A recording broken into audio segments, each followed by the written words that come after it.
Dans cette capsule, je vais vous faire la démonstration de l'installation d'un bouchon pour une prothèse Provox au moyen d'un modèle. Dans mon modèle, j'ai déjà installé une prothèse Provox. Donc, avant de commencer à manipuler le matériel ou à installer le bouchon, c'est important d'avoir les mains bien propres. L'autre chose aussi, c'est qu'on vérifie que le bouchon qu'on veut poser corresponde bien à la circonférence de la prothèse qui est utilisée. La taille du bouchon est inscrite sur l'emballage.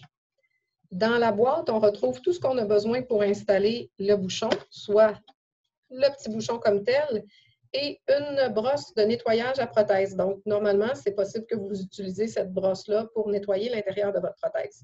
Mais là, ce qui va nous intéresser, ce n'est pas le bout avec des poils, c'est l'autre extrémité. C'est ça qui va nous permettre d'insérer le bouchon dans la prothèse.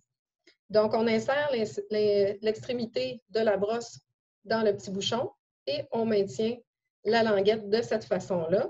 Ensuite, on enligne le bouchon avec l'entrée de la prothèse et on fait une bonne pression.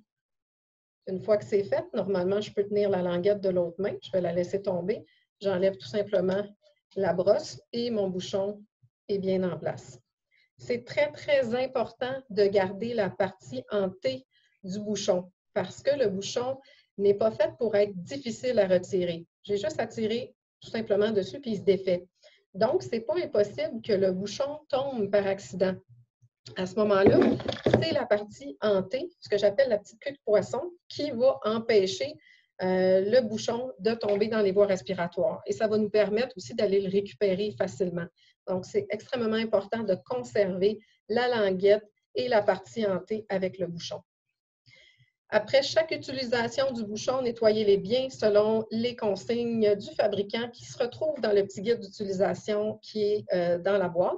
Et profitez-en aussi pour nettoyer la brosse du même coup.